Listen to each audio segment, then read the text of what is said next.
ముడుపుగల్ గ్రామంలో కాంగ్రెస్ సర్పంచ్ అభ్యర్థిని ఎంపిక చేస్తున్నారు. కాంగ్రెస్ పార్టీ నుంచి ఉన్న ఇద్దరు అభ్యర్థుల మధ్య తీవ్ర పోటీ ఉండటంతో అభ్యర్థి ఎంపిక సవాల్గా మారింది. దీంతో గ్రామస్తులు ఓటింగ్ నిర్వహించారు. ఓటింగ్లో ఇద్దరికి సమానంగా ఓట్లు రావడంతో చివరకు టాస్ వేసి అభ్యర్థిని నిర్ణయించారు. కాంగ్రెస్ గ్రామంలో అనేక అభివృద్ధి కార్యక్రమాలు చేసిందంటున్నారు. ఇక ఇదే అంశంపై పూర్తి సమాచారం మా ప్రతినిధి యశ్వంత్ అందిస్తారు. గ్రామ పంచాయతీ ఎన్నికల సందడి రాష్ట్ర వ్యాప్తంగా ఊపందుకుంటుంది. రేపటికి నామినేషన్ చివరి తేదీ కావడంతో ఆశావాళ్ళంతా కూడా నామినేషన్ సెంటర్లకు నామినేషన్ దాఖలు చేస్తున్నారు. ముఖ్యంగా అధికార కాంగ్రెస్ పార్టీలో మాత్రం అభ్యర్థుల ఆశావాళ్ళ మధ్య విపరీతమైన పోటీ ఏర్పడుతుంది. ఇదే సంఘటన మహబూబాబాద్ జిల్లా ముడుపుగల్ గ్రామంలో ఇద్దరు కాంగ్రెస్ అభ్యర్థులు తగ్గా ఫోర్ ఉండడంతో టాస్ చేసి అభ్యర్థులు ఎంపిక చేయాల్సిన పరిస్థితి ముడుపుగల్ గ్రామంలో ఏర్పడిన ప్రస్తుతం మనం చూసుకోవచ్చు. ఇది ఈ ముడుపుగల్ గ్రామము. ఈ గ్రామంలో కాంగ్రెస్ పార్టీకి విపరీతమైన ఆదరణ ఉంది. ఎప్పుడైతే రేవంత్ రెడ్డి ముఖ్యమంత్రి అయినప్పటి నుండి కాంగ్రెస్ పార్టీలో విశేషమైన గుర్తింపు రావడం, దీంతోపాటు ప్రభుత్వం ప్రవేశపెడుతున్న సంక్షేమ పథకాలన్నీ కూడా పేద మధ్యతరగతి కుటుంబాలందరి పట్ల ఇక్కడ ఆశావాళ్ళ మధ్య విపరీతమైన పోటీ పెరిగింది. అసలు ఎందుకు టాస్ చేసి గెలిపించాల్సి అభ్యర్థిని ఎన్నుకోవాల్సిన పరిస్థితి ఏర్పడింది. మనతో గ్రామస్తులను అడిగి తెలుసుకుందాం. చెప్పండి, ఎందుకు మీ గ్రామంలో కాంగ్రెస్ పార్టీ ఇంత విపరీతమైన డిమాండ్ ఎందుకు ఏర్పడింది? ఇక్కడ ఈ రాష్ట్రంలో 2023లో ఏర్పడేది సాధారణ ప్రభుత్వం కాదు, ప్రజాప్రభుత్వం. ఇది ప్రజలకు నచ్చిన, ప్రజలు ఎన్నుకున్న ప్రభుత్వం కాబట్టి వాళ్ళు ఇచ్చిన 6 గ్యారెంటీల్లో ఒక్కొక్కటి అమలు చేసుకుంటా ఫస్ట్ మహిళలకు ఫ్రీ బస్సు పెట్టారు. ఫ్రీ బస్సు పెట్టిన మళ్ళీ కొద్ది రోజులకే మళ్ళీ ఎమ్మటే ఇది రైతులందరికీ, ఎందుకంటే మన వ్యవసాయ ఆధారిత గ్రామాలు ఎక్కువ ఉన్నాయి, 2 లక్షల రుణమాఫీ పెట్టారు. రుణమాఫీ పెట్టి అది కూడా విడతల వారిగా పూర్తయింది.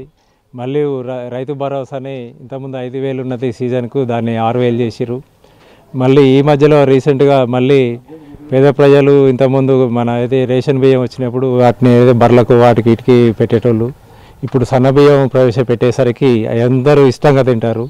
ప్రతి కుటుంబానికి కనీసం 15 రోజులు సన్నబియ్యమే ప్రభుత్వం ఇచ్చిన తింటారు. మళ్ళీ గ్రామాల్లో ఇంతకుముందు 2000 సంవత్సరంలో ధరణి పెట్టినప్పుడు రైతులకు విపరీతమైన ఇబ్బంది అయ్యి వాళ్ళ భూములు రికార్డులో లేకుండా పోయినాయి. చాలా సమస్యలు వచ్చిన సందర్భంలో ఈ ప్రభుత్వం వచ్చినాక ధరణి తీసేసి దాని స్థానంలో భూభారతి అప్లికేషన్ తీసుకుంటే మా గ్రామంలో 460 అప్లికేషన్లు ఇచ్చినాం మేము. దాని మొత్తం అవన్నీ కూడా ఫైళ్ళు తయారు చేసి ఆన్లైన్ చేసి ఒక్కొక్కరికి ఇప్పుడు నోటీసులు పంపుకుంటా పరిష్కార దిశగా ముందుకెళ్తున్నారు. దీనివల్ల ఏమవుతుందంటే ప్రజల విపరీతమైన అభిమానం ఏర్పడి మా గ్రామం బీసీ జనరల్ కావడం వల్ల బీసీ ఒక సామాజిక వర్గం నుంచి ఇద్దరు బాగా కష్టపడ్డ కార్యకర్తలు ఇద్దరు కూడా ముందుకొచ్చి పోటీ విపరీతంగా ఏర్పడితే ఇక మేము తదుపరి పరిష్కారం ఆలోచించి ఒక టాస్గా ఒక అభ్యర్థిని ఎన్నుకోవడం జరిగింది. రెండో అభ్యర్థిని కూడా మేము కన్వీన్ చేసి నెక్స్ట్ మా గ్రామానికి ఎంపీటీసీ కూడా బీసీ అయింది. మళ్ళీ సింగిల్ విండో ఎలక్షన్లు ఉన్నాయి. ఏదున్నా కాంగ్రెస్ పార్టీ విజయం కాబట్టి నెక్స్ట్ అవకాశాలు ఇంకో అభ్యర్థికి కూడా అవకాశాలు ఇస్తామని చెప్పి మేము అతన్ని కూడా ఊకుంచడం జరిగింది. ఏదున్నా కానీ ప్రతి గ్రామంలో కూడా ఇదే పరిస్థితి ఉన్నది. విపరీతమైన పార్టీ క్రేజ్ ఉన్నది. మళ్ళీ వాణిజ్య పంటలకు కూడా విపరీతమైన సబ్సిడీలు ఇస్తుంది, ఏది అయినా సకాలంలో ఇస్తుంది. కాబట్టి ఈ ప్రభుత్వం మీద ప్రజలకు మంచి అభిమానం ఉన్నది. కాబట్టి మళ్ళీ ఈ గ్రామంలో మా ఒక్క గ్రామంలో మొదటి విడతగా 25 ఇందిరమ్మ ఇళ్ళు మంజూరు చేయడం జరిగింది. దానివల్ల మా ఒకేసారి 25 మందికి మేము ఇళ్ళు మంజూరు కాగానే మేము వాళ్ళ కమిటీ పెట్టి వాళ్ళకి ఇవ్వగానే దాదాపు ఇల్లు కట్టుకుంటే వాళ్ళందరూ మొదటి విడతలను అయిపోయారు.